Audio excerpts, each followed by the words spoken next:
3 months after my husband's death, the estate lawyer called me. "Ma'am, I found something in his papers. Come to my office. Don't tell your son yet. You need to see this first. What he showed me changed everything. I'm glad to have you here. Follow my story until the end and comment the city you're watching from, so I can see how far my story has reached." 3 months. That's how long I'd been a widow when everything I thought I knew about my life crumbled in a single phone call. I was sitting in Conrad's old chair, the brown leather one that still smelled faintly of his cologne, sorting through sympathy cards I couldn't bring myself to throw away. The house felt too quiet, too empty. Even though it was the same house we'd shared for 38 years, at 67 I was learning what silence truly meant. When the phone rang that Tuesday morning, I almost didn't answer. Most calls these days were either telemarketers or well-meaning neighbors checking if I needed anything. But something made me reach for it. "Mrs. Morrison, this is David Garrett, your husband's attorney." I straightened in the chair. We'd already handled the will reading weeks ago. Everything had been straightforward. The house to me, savings split between me and Marcus, our son. What more could there be? "Mr. Garrett, hello.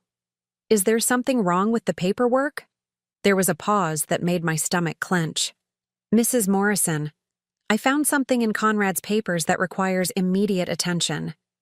I need you to come to my office today if possible." "What kind of something?" Another pause. Longer this time. "Ma'am, I'd rather discuss this in person. And Mrs. Morrison, don't mention this call to your son yet. You need to see this first." The way he said it sent ice through my veins. In 43 years of marriage, I'd learned to recognize the tone men used when they were about to deliver news that would change everything. 2 hours later, I sat across from David Garrett's mahogany desk, my hands folded tightly in my lap to stop them from trembling. He was a thin man with kind eyes behind wire-rimmed glasses, but today those eyes held something I'd never seen before: pity. "Mrs. Morrison, what I'm about to show you is difficult. Conrad left very specific instructions that this was only to be revealed after his death, and only to you first." He slid a manila envelope across the desk. My name was written on it in Conrad's familiar handwriting, but underneath, in red ink, were the words, "Private, for Muriel's eyes only." "There's more than one will?" I asked, my voice barely above a whisper. "Yes, ma'am. A second will, executed just 6 months ago. Conrad was very secretive about it. He came here alone, insisted I keep it in a separate safety deposit box. My fingers felt numb as I opened the envelope. Inside was a document with official seals and signatures, but the words blurred together as I tried to read. Then one name jumped out at me like a slap across the face: Helena Martinez. "Who is Helena Martinez?" I managed to ask. David cleared his throat uncomfortably. "According to this document, she's the primary beneficiary of your husband's estate. The house, the savings accounts, the life insurance policy, everything except a small provision for you." The room spun. I gripped the arms of my chair trying to process what he'd just said. That's impossible. Conrad and we've been married for 43 years. Why would he? "Mrs. Morrison, there's more." David's voice was gentle but firm. "This Helena Martinez has been receiving monthly payments from your husband for the past 16 years. Significant amounts. I have the bank records here." He produced another folder, thick with financial statements. My eyes scanned the numbers. $2,000 every month, like clockwork, transferred to an account I'd never heard of. For 16 years. How was this possible?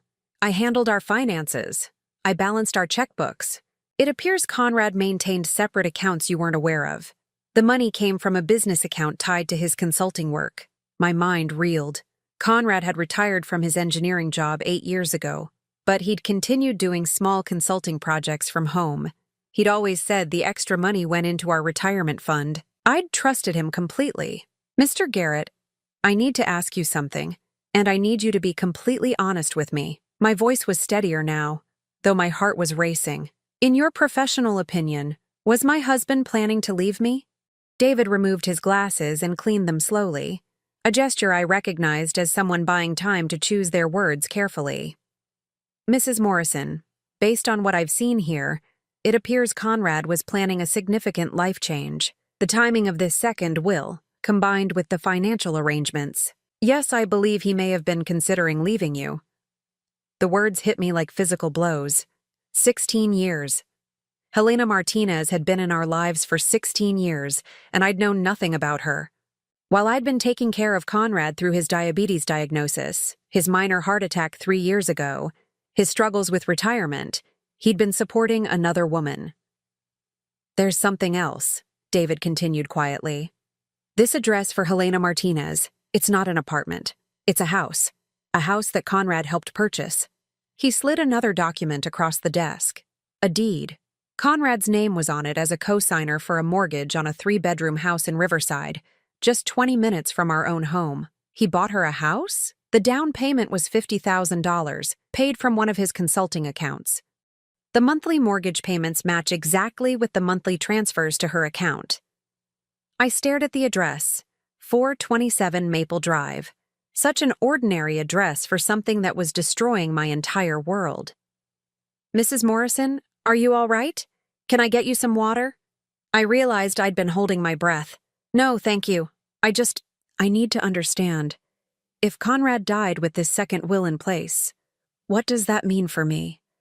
David's expression grew even more somber. The second will supersedes the first. You would receive a monthly allowance of $1,000 and the right to remain in the house for 1 year. After that, everything transfers to Helena Martinez, $1,000 a month. After 43 years of marriage, after raising his son, after standing by him through every challenge and celebration, Conrad had valued my life at $1,000 a month. What about Marcus? What does he get in this second will? Your son receives $25,000 in Conrad's tools from the garage.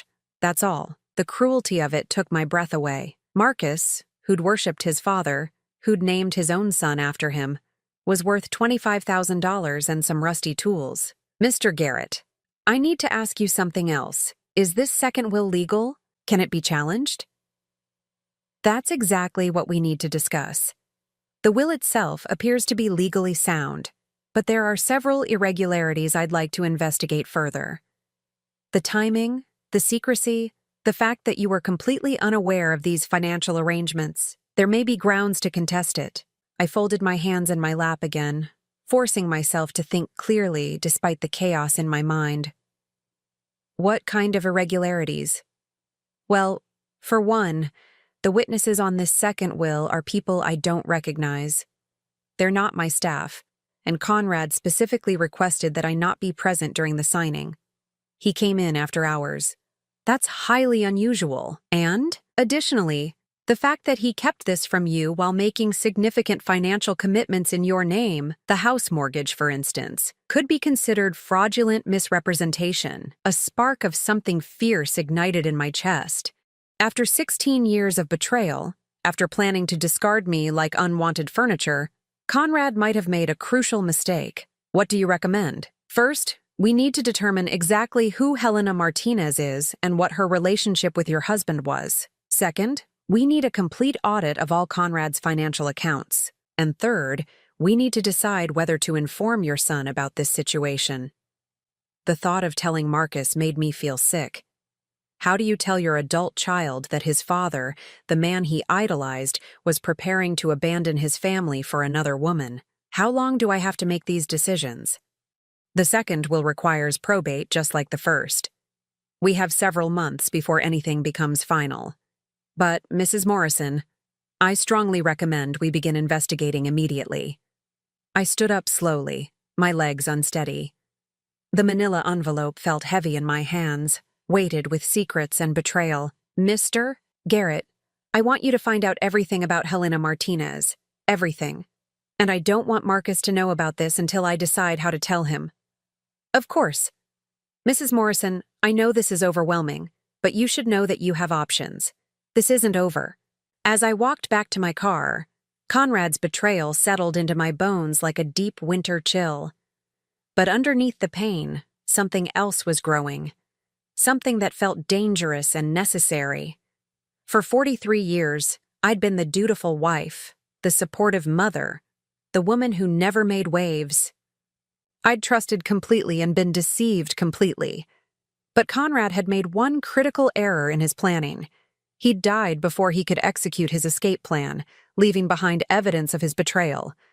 And now, for the first time in my life, I was going to fight back. The question was, who exactly was Helena Martinez, and what had my husband promised her that was worth destroying our family for? The drive to Riverside should have taken 20 minutes. I made it in 15, my hands gripping the steering wheel so tightly my knuckles had gone white. 427 Maple Drive. The address had burned itself into my mind during 3 sleepless nights since leaving David Garrett's office. I'd told myself I was just going to drive by, just to see what kind of house Conrad had helped buy for another woman. I wasn't planning to stop, wasn't planning to confront anyone. I was just a 67-year-old widow trying to understand how her life had become a lie. But as I turned onto Maple Drive, my breath caught in my throat. The house was beautiful. Not just nice. Beautiful. A craftsman-style home with a wraparound porch, mature oak trees in the front yard, and flower boxes under every window. The kind of house I'd dreamed of when Conrad and I were young and planning our future together. The kind of house he'd always said we couldn't afford. I parked 3 houses down, engine running, hands shaking as I stared at what $50,000 of my husband's secret money had purchased. The garage door was open, revealing a silver Honda Civic that looked maybe 2 years old. Another expense I'd known nothing about. A movement on the porch caught my attention. A woman emerged from the front door, and my heart nearly stopped. She was younger than me, maybe 50, with dark hair pulled back in a ponytail and the kind of naturally tanned skin that spoke of someone who spent time outdoors. She wore jeans and a simple white blouse, and even from a distance, I could see she was attractive in an effortless way that I'd never been. But what made my blood run cold was what happened next. A teenage girl bounded out of the house behind her, laughing about something, and threw her arms around the woman's waist in an affectionate hug. The girl had dark hair like the woman, but her facial features, the shape of her nose, the way she tilted her head when she laughed, she looked exactly like Marcus had at that age. I felt bile rise in my throat as the impossible truth crashed over me. This wasn't just about Conrad having an affair. This wasn't even just about him planning to leave me for another woman. Helena Martinez had a daughter who was clearly Conrad's child. My husband hadn't just been supporting another woman for 16 years. He'd been supporting another family. The girl looked to be about 16, which meant I did the math with growing horror. Conrad would have started his affair when Marcus was in college, when our own son was struggling to find his place in the world and needed his father's attention.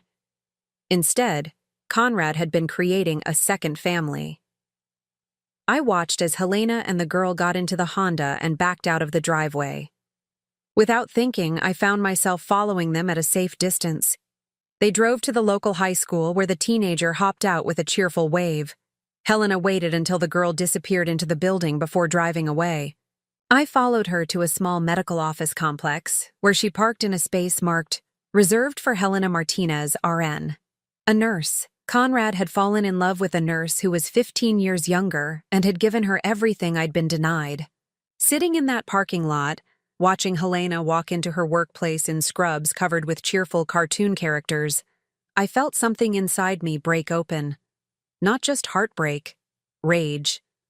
Pure, clean rage that burned away 43 years of being the understanding wife, the woman who never questioned, never demanded, never fought for what she deserved. I drove home in a daze, my mind spinning with questions that demanded answers. How long had Conrad known about the daughter? Had he been present for her birth, her first steps, her first day of school? While I'd been attending Marcus's college graduation alone because Conrad had claimed he was sick, had he actually been at his secret daughter's 16th birthday party? Back in my kitchen, I opened the laptop Marcus had bought me for Christmas 2 years ago. I'd barely used it, but suddenly I needed to know everything about Helena Martinez. It didn't take long to find her on social media. Her Facebook profile was mostly private, but I could see enough. Photos of her with the teenager, whose name was Sophia, according to the tags.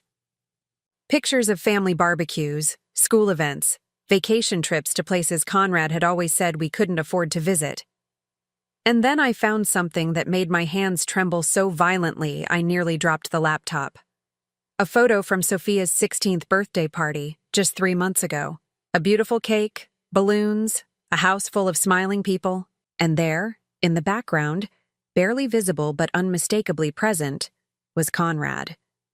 He'd been at his secret daughter's birthday party a week before his heart attack. A week before, he'd told me he was too tired for Marcus to visit, that he needed quiet time to rest. The final piece of the puzzle clicked into place when I found Helena's nursing license information online. She worked at the same cardiac rehabilitation center where Conrad had done his therapy after his heart attack 3 years ago. That's where they'd met. While I'd been driving him to appointments twice a week, worried sick about his health, he'd been falling in love with his nurse. I closed the laptop and sat in my empty kitchen, surrounded by the remnants of a marriage that had apparently ended years ago without anyone telling me. The phone rang. Marcus. "Hi, Mom. Just checking on you. You sounded strange when I called yesterday." I stared at my reflection in the kitchen window, seeing a woman I no longer recognized. "I'm fine, honey. Just adjusting to everything." "Listen, I've been thinking about Dad's things in the garage. I know it's hard, but we should probably start going through them soon. There might be tools I could use, and some of the equipment could be valuable." Tools. In Conrad's secret will, Marcus was inheriting tools and $25,000, while Helena Martinez got everything else.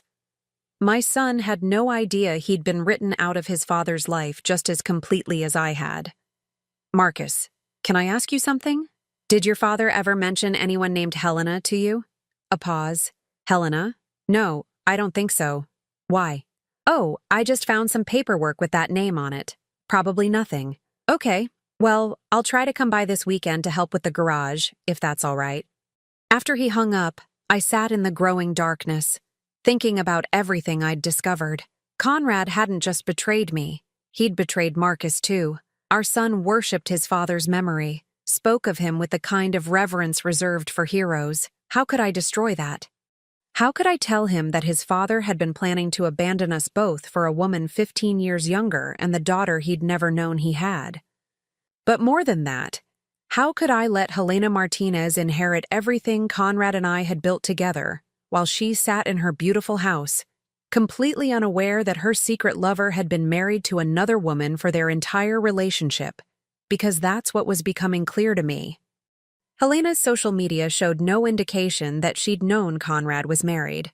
There were no guilty posts, no references to a complicated relationship.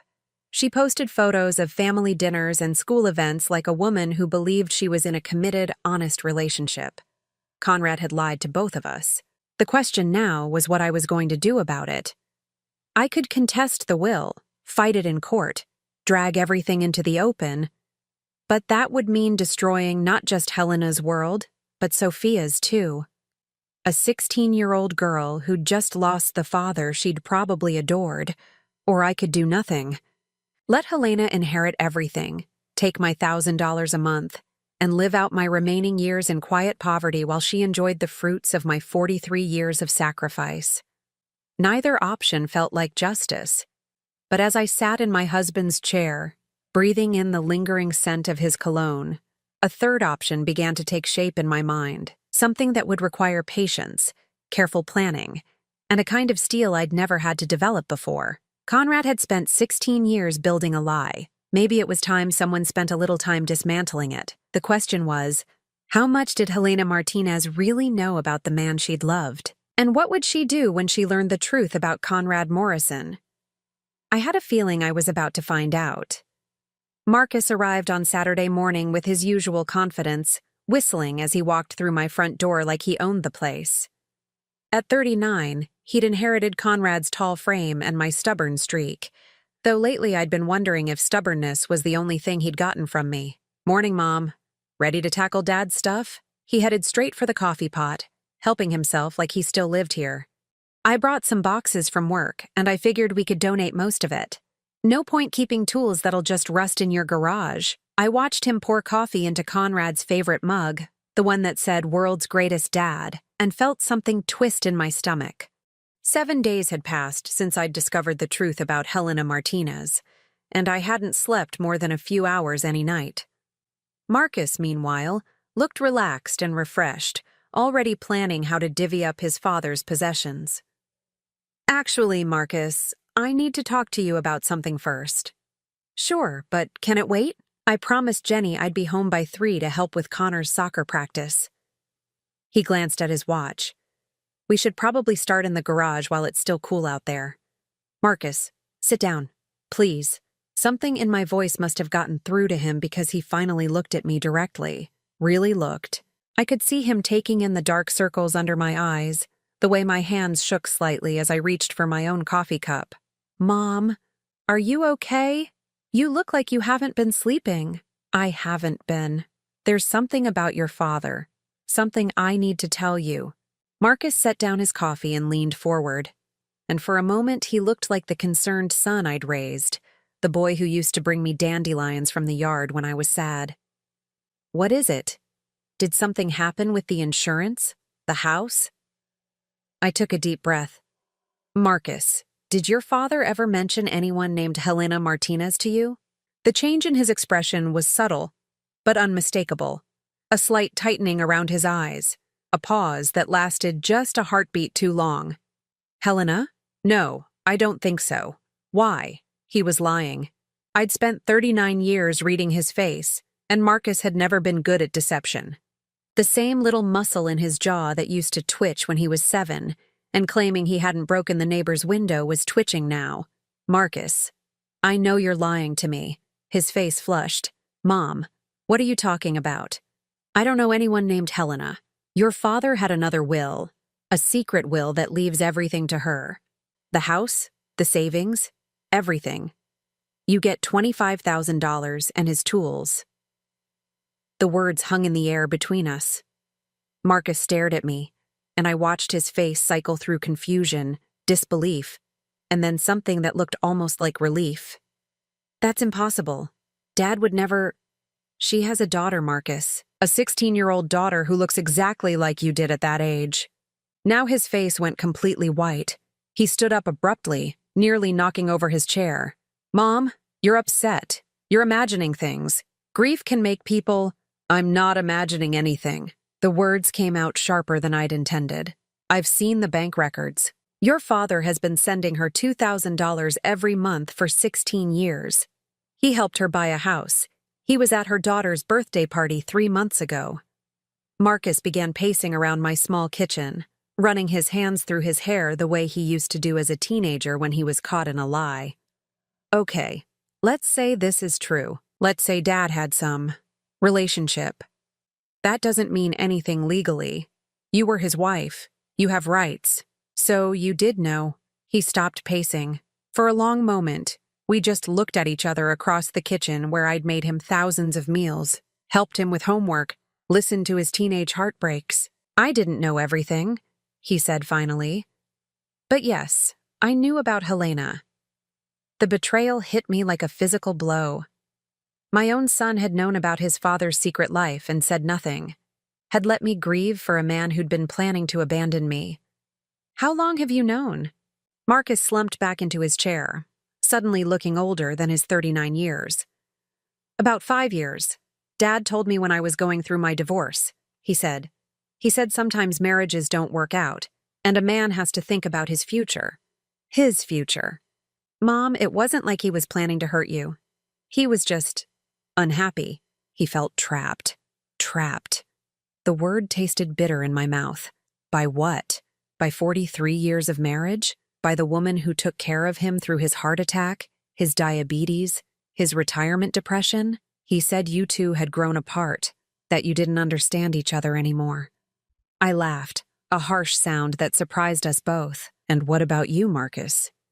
Did he tell you that in his secret will, you inherit almost nothing?" Marcus's face went very still. "What do you mean?" "I mean Helena gets everything. The house, the life insurance, the savings accounts, everything we built together. You get $25,000 and whatever tools you want from the garage." I watched the reality sink in, saw his face change as he processed what his father's betrayal meant for his own future.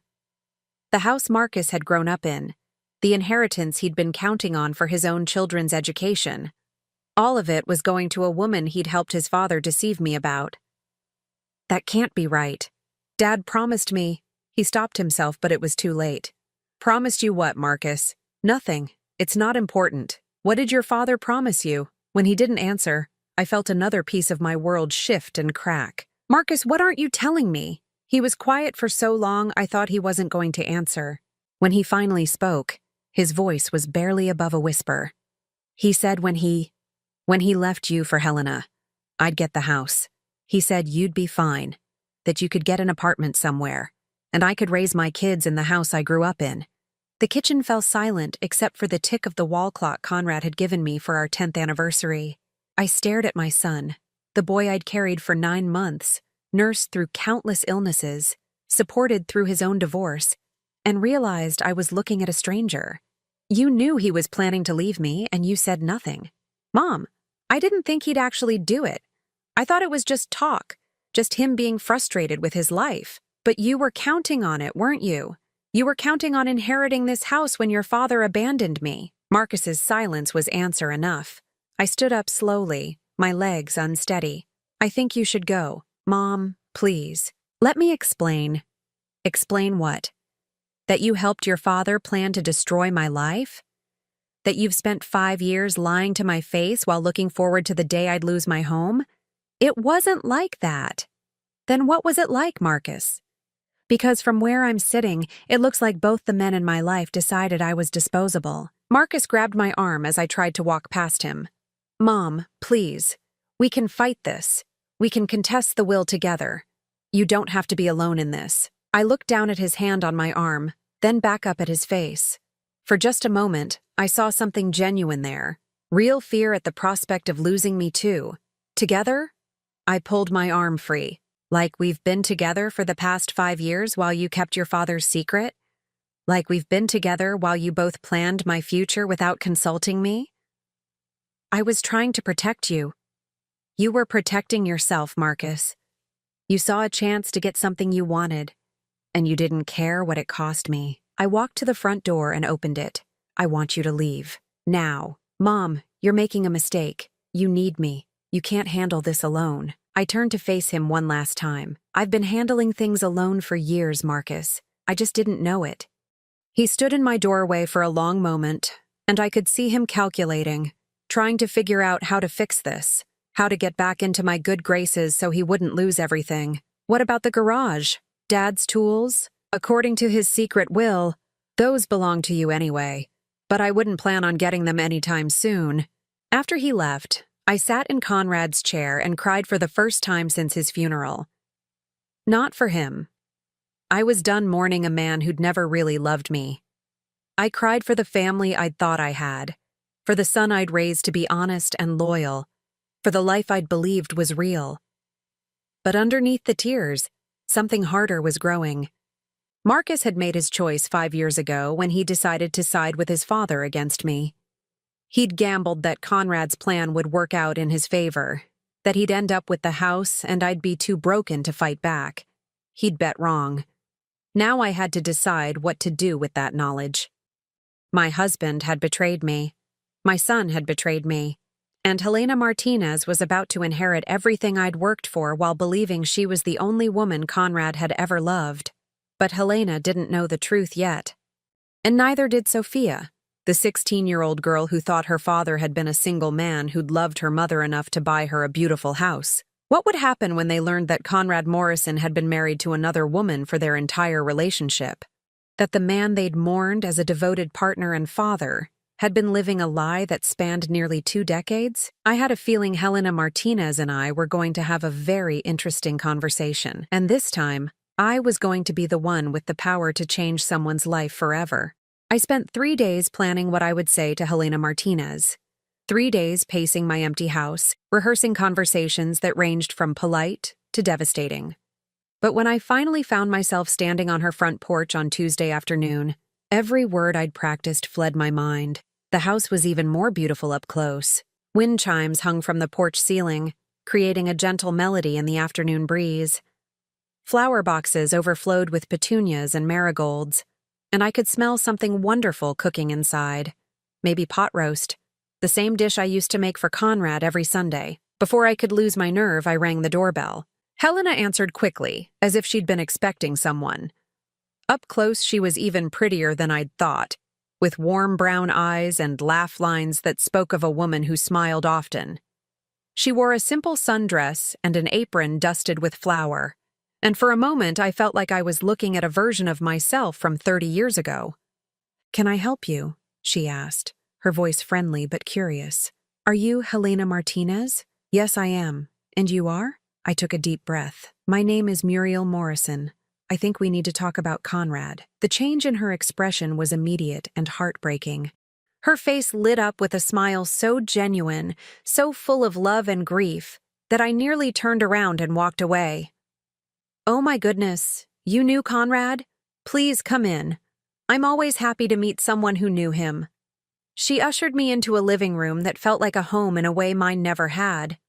Family photos covered every surface, and I could see Conrad in many of them, smiling at barbecues, helping Sophia with homework, pushing her on a swing in the backyard. But what struck me most was how relaxed he looked, how genuinely happy. "Please sit down. Can I get you some coffee? I was just baking cookies for Sophia's school fundraiser." I perched on the edge of a comfortable sofa, surrounded by evidence of the life Conrad had built here. "Helena, before we go any further, I need to ask you something.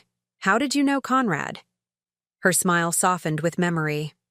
"We met at the cardiac rehab center where I work. He was such a sweet man, so worried about his health, but trying to stay positive.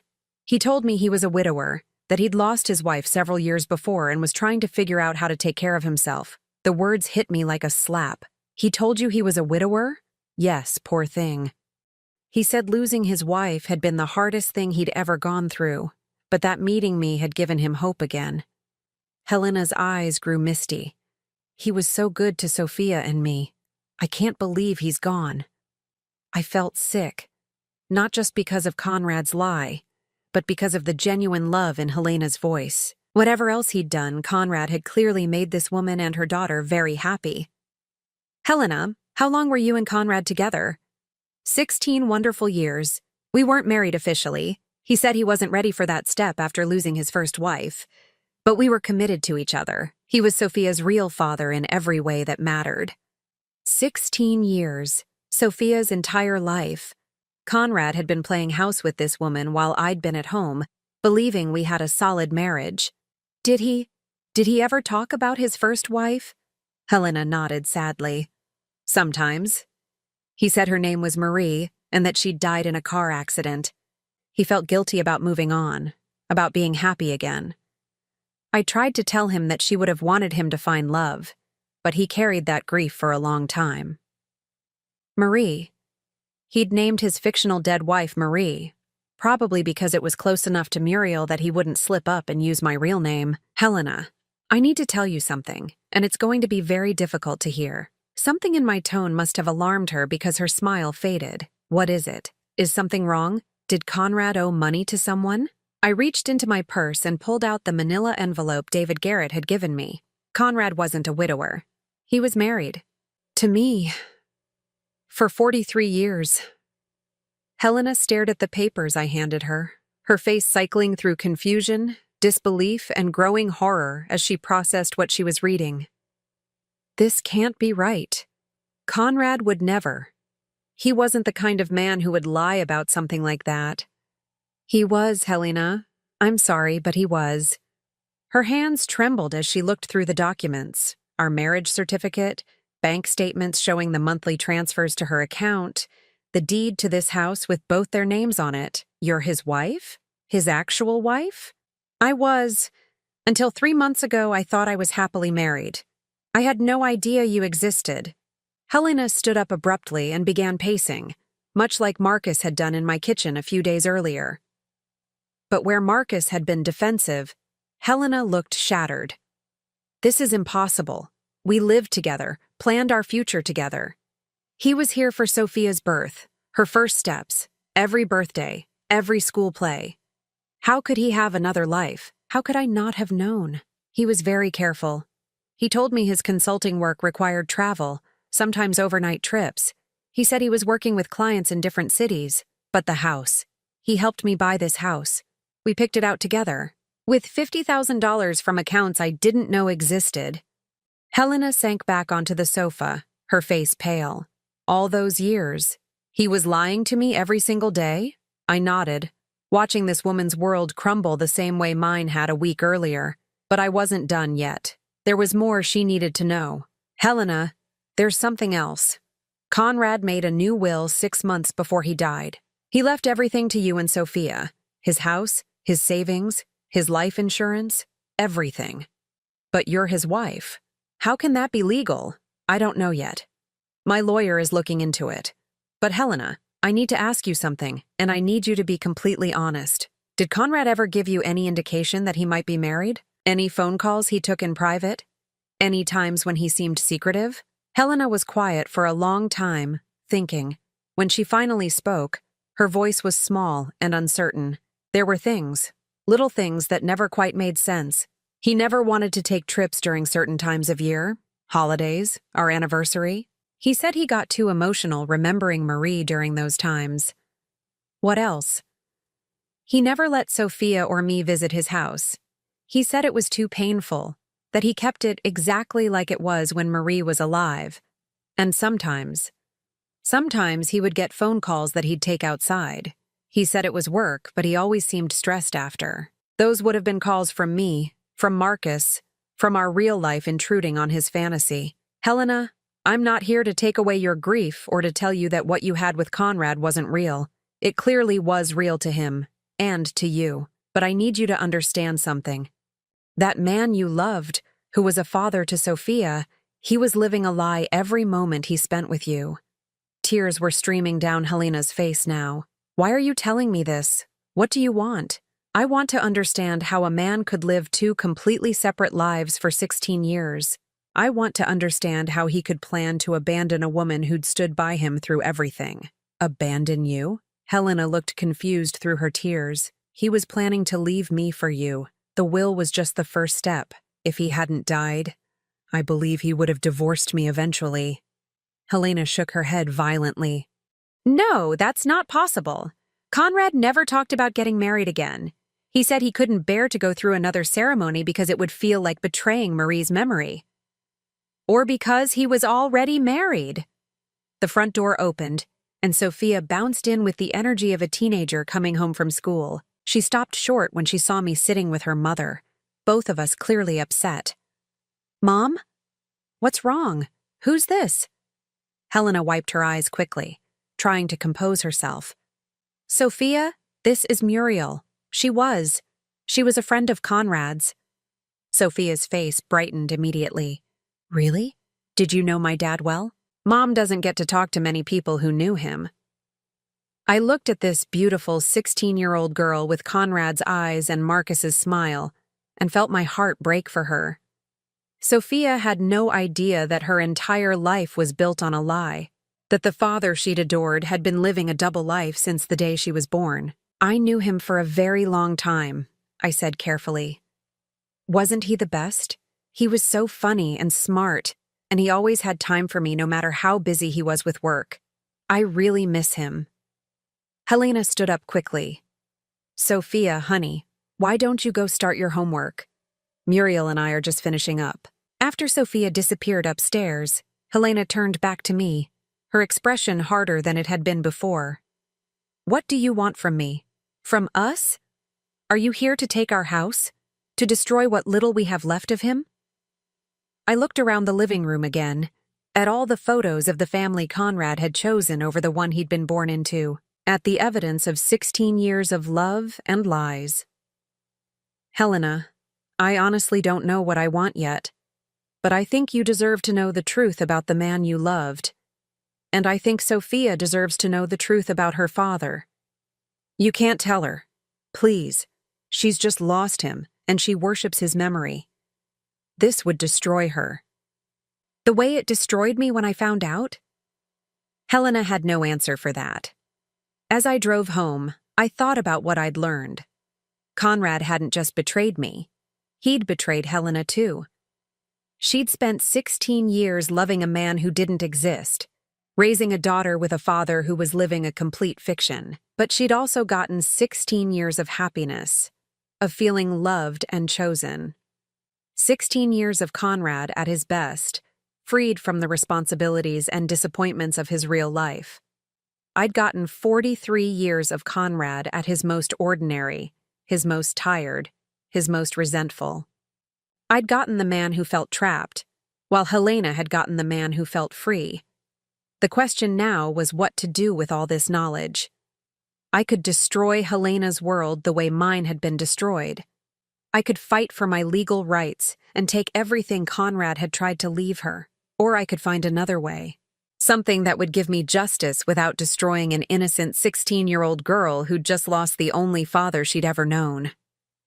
But first, I had to decide. Was Helena Martinez truly innocent, or had she known more about Conrad's real life than she was admitting? Because something about her story didn't quite add up, and I was beginning to suspect that Conrad Morrison wasn't the only one who'd gotten good at living a lie. 3 days after my confrontation with Helena, I couldn't sleep again. It was 2 a.m, and I found myself wandering through my house like a ghost, touching familiar objects that suddenly felt foreign. Conrad's reading glasses on the coffee table, his favorite coffee mug in the dishwasher, the crossword puzzle book he'd been working through, still open to a half-finished puzzle. I'd been avoiding his home office since his death. It was a small room off the kitchen where he'd handled his consulting work and our finances. Or at least, that's what I'd thought he was doing in there. Now I wondered what other secrets might be hiding behind that closed door. The office smelled like his cologne and old paper. His desk was neat, organized the way Conrad had always kept everything. But as I sat in his chair and began opening drawers, I realized I'd never really looked through his things before. In 43 years of marriage, I'd respected his privacy, trusted him completely.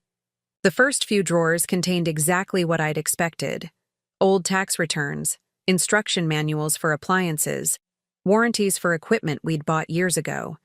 But when I pulled out the bottom drawer of his filing cabinet, I felt something shift. The drawer seemed shorter than it should be, as if there was a hidden compartment behind the files. My fingers found a small metal tab tucked behind the back panel.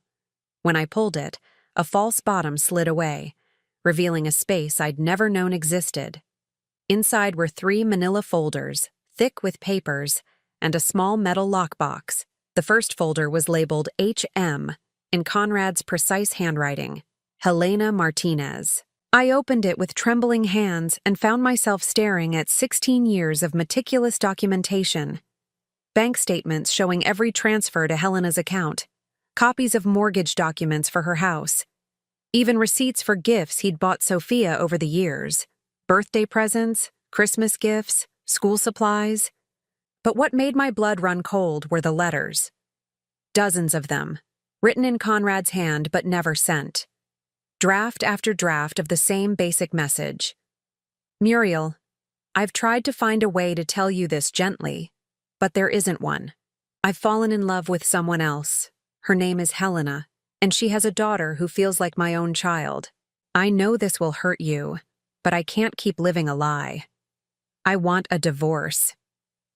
The letters were dated going back 8 years. 8 years Conrad had been planning to leave me, writing and rewriting his confession, never quite finding the courage to deliver it. The second folder was even worse.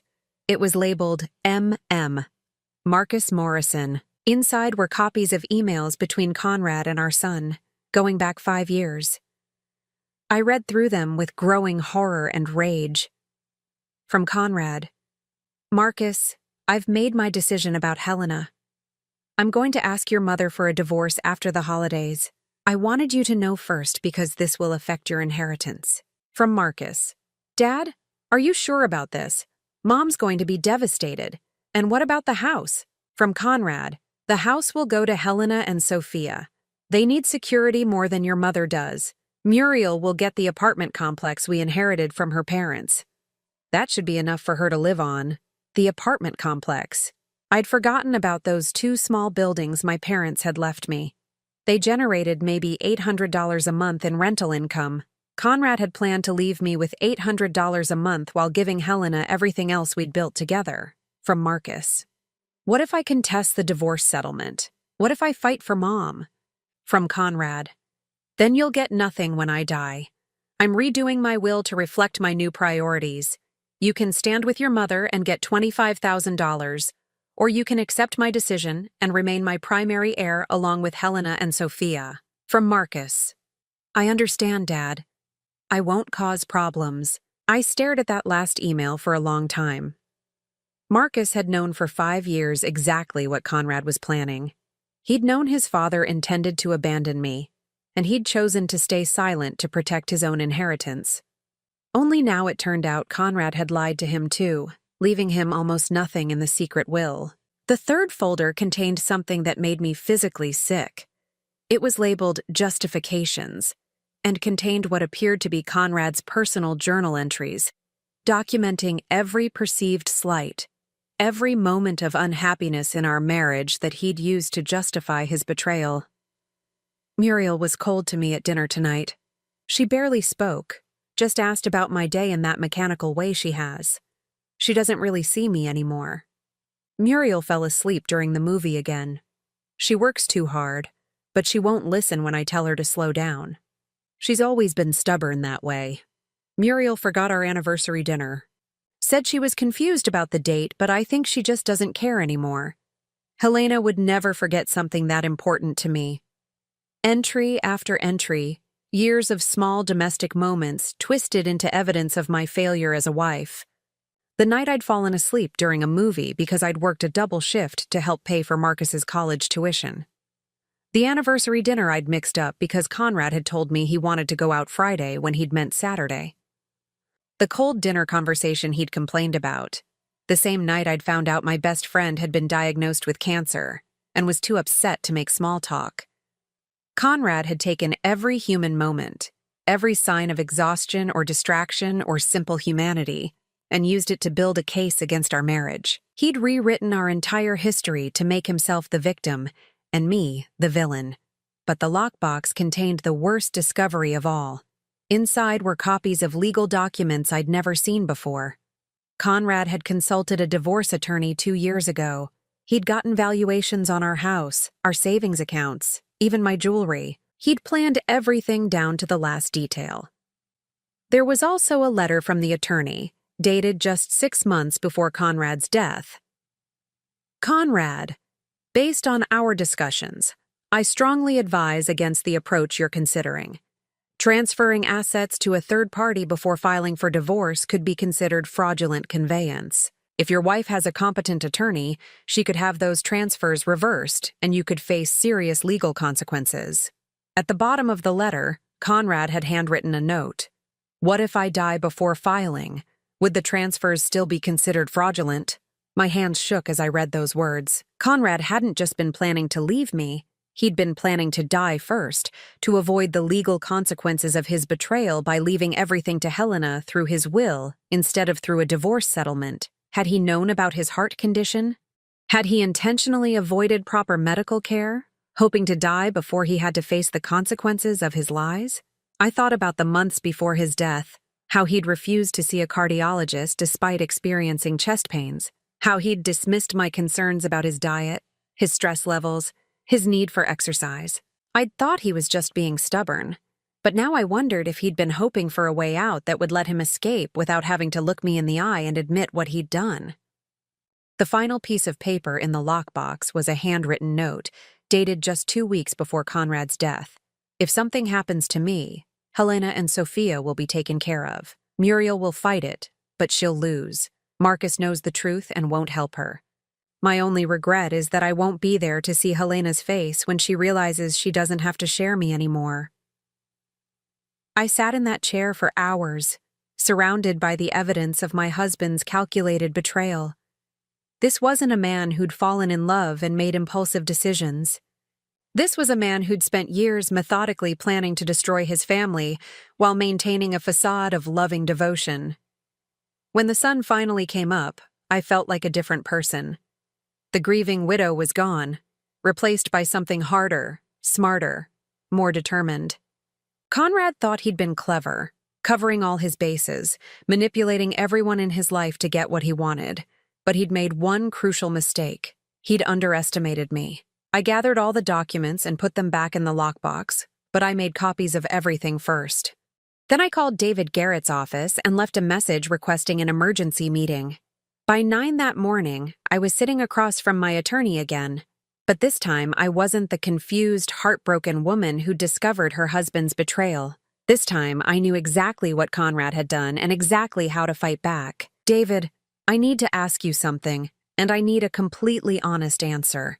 If Conrad had lived and filed for divorce, would he have been able to keep these assets from me? David examined the documents I'd brought, his expression growing more serious as he read. Absolutely not. These transfers to Helena Martinez would be considered fraudulent conveyance. Any competent family law attorney would have had them reversed within months. And the fact that he died before filing for divorce? That complicates things, but it doesn't make the transfers legal. If we can prove he intended to defraud you of your marital assets, we can still challenge them. I leaned forward. David, I want you to file whatever papers are necessary to contest Conrad's second will. I want every transfer to Helena Martinez investigated.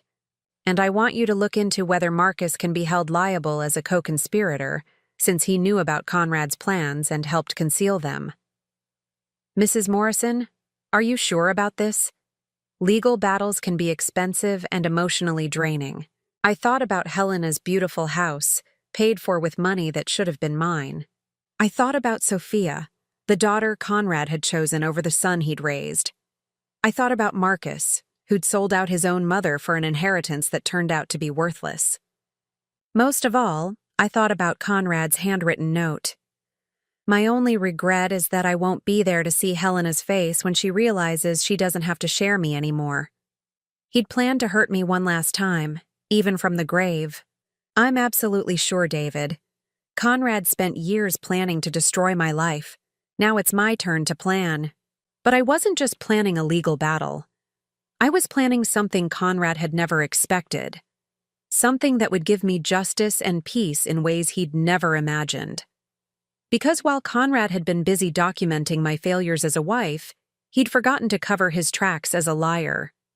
And Helena Martinez was about to learn exactly what kind of man she'd been mourning. 6 months later, I stood in the kitchen of my house now, legally and completely, preparing dinner for one. The late afternoon sun slanted through windows I'd recently had cleaned, casting golden light on surfaces that were finally, truly mine. The legal battle had been swift and decisive. David Garrett had been right about the fraudulent conveyance laws. Once we presented evidence of Conrad's systematic plan to hide marital assets, the court had no choice but to invalidate his secret will and restore everything to the marital estate. Helena's house, the monthly payments, even the car Conrad had helped her buy. All of it had to be returned or compensated for.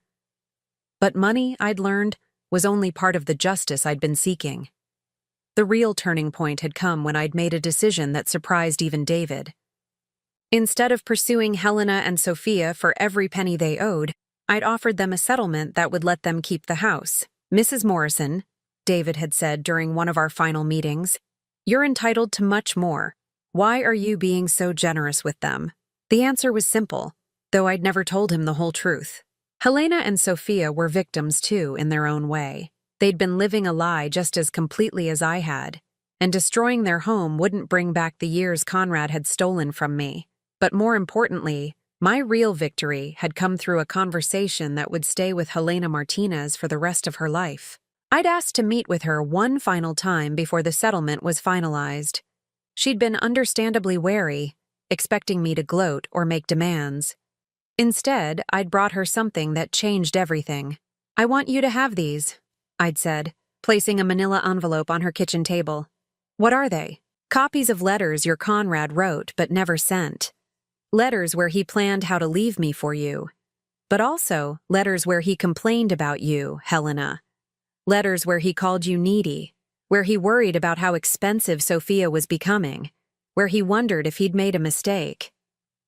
Helena's face had gone pale as she read Conrad's private thoughts, his doubts about their relationship, his complaints about her weight gain after Sophia's birth, his irritation when she'd asked him to attend her work Christmas party.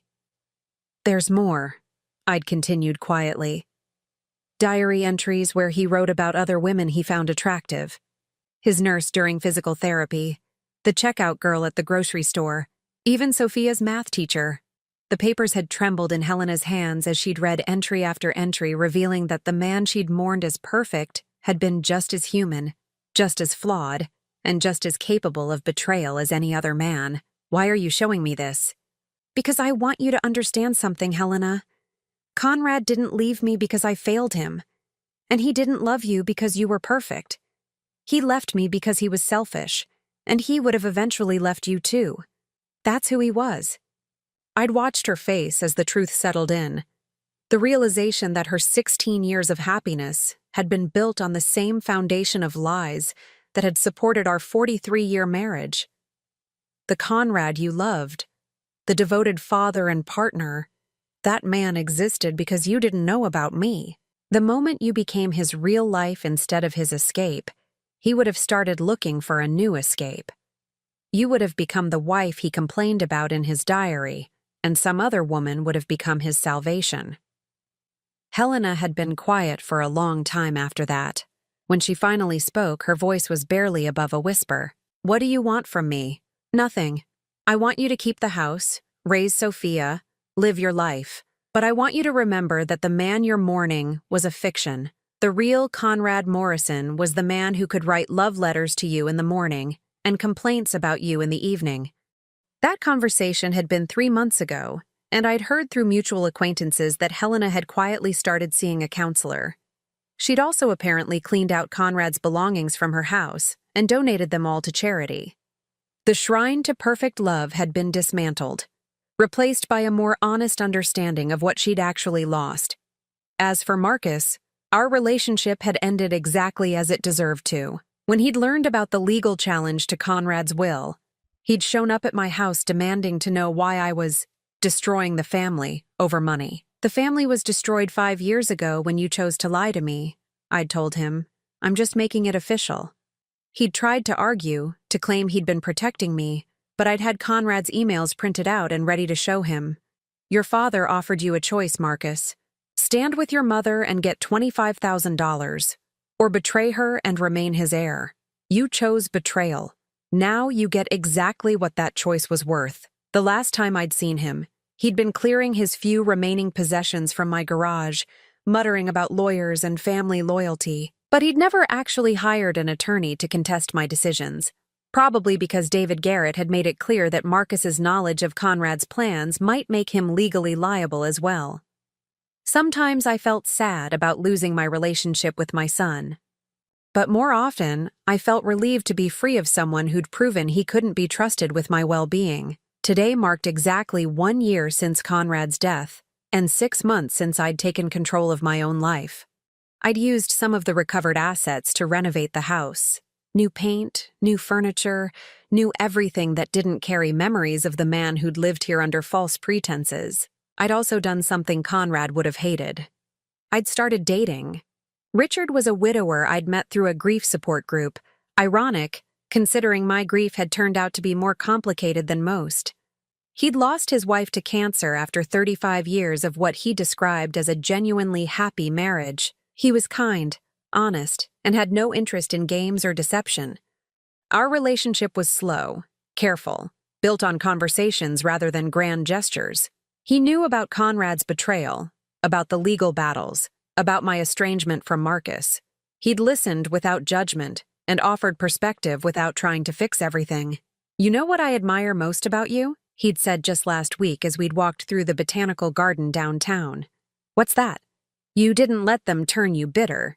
You got angry. You fought for what was yours, but you didn't let it poison you." He was right. I'd been tempted by bitterness, especially in those first weeks after discovering the truth. But somewhere along the way, I'd realized that carrying Conrad's poison would only continue his work of destroying my life. Instead, I'd chosen to build something new. The doorbell rang, interrupting my thoughts. Richard stood on my porch, holding a bottle of wine and wearing the slightly nervous smile he got when he wasn't sure about something. I hope I'm not too early. I brought that vintage you mentioned liking. Perfect timing, I said, stepping aside to let him in. Dinner's almost ready. As we sat down to eat, Richard raised his glass. What shall we toast to? I thought about Helena Martinez, living in her house with a more honest understanding of the man who'd bought it for her. I thought about Marcus, somewhere across town, learning to live with the consequences of his choices. I thought about Sophia, who would grow up knowing her father had been human rather than perfect, which might just save her from making the same mistakes her mother and I had made. Most of all, I thought about Conrad, who'd spent years planning a future he'd never lived to see, believing he could control everyone and everything from beyond the grave. To new beginnings, I said, clinking my glass against Richard's, and to the wisdom that comes from surviving other people's lies. Later that evening, after Richard had gone home and I was getting ready for bed, I found myself standing in what had once been Conrad's home office. I'd converted it into a reading room, filled with books and comfortable chairs and plants that thrived in the southern light. There was no trace left of the man who'd once sat here planning my destruction. His desk was gone, his files were gone, his secrets were gone. In their place was a room designed entirely for my own pleasure, my own peace. On the small table by the window sat a single framed photograph, not of Conrad or Marcus or the family I'd thought I had, but of myself on my 68th birthday last month. Richard had taken it during our trip to the coast, and in it I was laughing at something he'd said, my face turned toward the sun. I looked happy. Not the careful, managed happiness I'd worn for 43 years of marriage, but something genuine and unguarded. The happiness of a woman who'd learned the difference between being loved and being needed, between being valued and being used. Conrad had bet everything on my weakness, on my willingness to accept whatever scraps of affection he offered. He'd counted on my fear of being alone, my need to keep the family together at any cost. He'd been wrong about all of it. I turned off the lights and headed upstairs to my bedroom. My bedroom now, decorated exactly as I wanted it, filled with the kind of peace that comes from sleeping without lies. Tomorrow, I would wake up in a house that truly belonged to me, in a life I'd built from the ashes of betrayal. I would have coffee with Richard, tend my garden, maybe call the few friends I'd been reconnecting with since freeing myself from the exhausting work of pretending to be happy. I would live the life Conrad had tried to steal from me, but better than he'd ever imagined possible. Because the greatest victory wasn't getting back what he'd tried to take away. The greatest victory was discovering I'd never needed any of it in the first place. All I'd ever needed was the truth, the courage to face it, and the wisdom to build something real from whatever remained. And now, finally, I had all three. Now I'm curious about you who listened to my story. What would you do if you were in my place? Have you ever been through something similar? Comment below. And meanwhile, I'm leaving on the final screen 2 other stories that are channel favorites, and they will definitely surprise you. Thank you for watching until here.